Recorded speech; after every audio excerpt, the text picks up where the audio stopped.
আমাদের এদিকে সব হয়ে গেছে। চলো, সে ওখানে দাঁড়িয়ে আছে।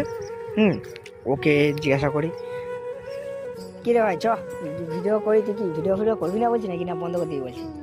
আর ভাই ভিডিও কি করি বলতো, তোর কাজের চাপ আছে, আমার ফ্যামিলি আমার পড়াশোনার জন্য চাপ দিচ্ছে, এর ফাঁকে ফাঁকে কত কষ্ট করে দুজনে ভিডিওটা করছি।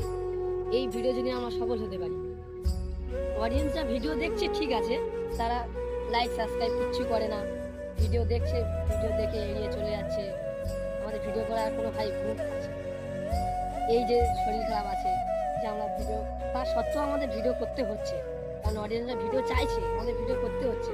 তারা যখন ভিডিও চাইছে, আমরা ভিডিও করছি, তারা তো একটু লাইক সাবস্ক্রাইব করে আমাদের একটু সাহায্য করবে নাকি?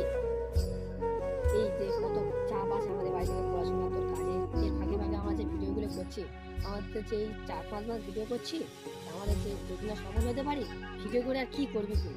তো বন্ধুরা সব শুনলেন ওর মুখ থেকে কি জন্য ভিডিও করছে না, ফ্যামিলির চাপ আছে। তা বলি, এবারে আপনাদের ওপর ডিফেন্স করে। দেখুন বন্ধুরা, আপনারা যদি সাপোর্ট করেন, সাবস্ক্রাইব আসছে না আমাদের, এটাই মনের কষ্ট ওর। আর সেটা তোমাদের উপর ডিফেন্স করো, তোমরা কী করবে। সাপোর্ট যদি করো তাহলে আমরা ভিডিও করতে পারবো, কন্টিনিউ করতে পারবো। আর যদি না সাপোর্ট করো তাহলে কী করে ভিডিও করবো?